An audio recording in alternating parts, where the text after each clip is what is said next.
Hemen naukazue, benetan kitzikagarria izango den beste bisita bati heltzeko prest.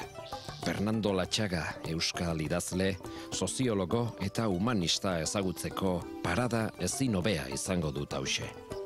Etorri, Xabier. Zabalik dituzu gure etxeko ateak. Fernandoren etxeko nire egonaldian solasaldi interesgarria izango dugu seguru aski. Euskal Herriko eta oro har mundu osoko egoera soziopolitikoaren inguruan. Harrera ezin hobea egin dit jakina eta berriketa borborka isuri zaigo. Esan, Fernando, nola ikusten duzu zuk Euskal Herriko gatazka? Aro berri baten aurrean gaude, inondik inora ere, egoera interesgarria da oso. Zer esan nahi dut, une historiko bat bizitzea egokitu zaigula. Xabier, barkatu, Maiori aritza da eta gure amonarena zen, familia oroigarri bat da. Unkigarria, baina ez dezagun gaia despideratu. Beste oinarrizko galdera bat daukat eta izotz pare bat bai? Nik uste guretzat erreferentzia baliagarria dela Eskoziaren eredua.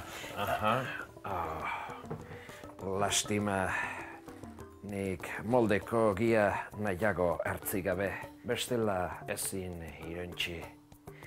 Baina jarrai dezagun, zein da gakoa? Gatazka gainditzeko? Ez lagun, wifi-arena, sakelekoarena motel da bilkit. Nire ustez, bide sozial eta politikoak erabili behar dira. Aizu, Xabier, gauzatxo bat, zenbat denbora behar duzu saio bat grabatzeko? Ia hilabete daramazu nire etxean.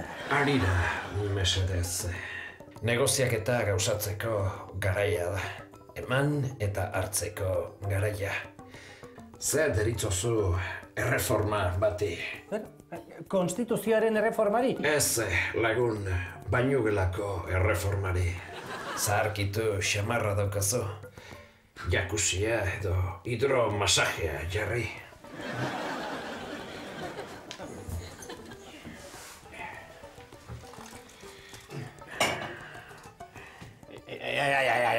Hau gehiagizkoa da, Hori nire albornoza da. Ara, Xabier, ez dakit nola esan hau, baina ezin zara gehiago geratu. Bidean joan behar dut eta etxea utzi geratuko da. Banekien bai iritsiko zela une hau.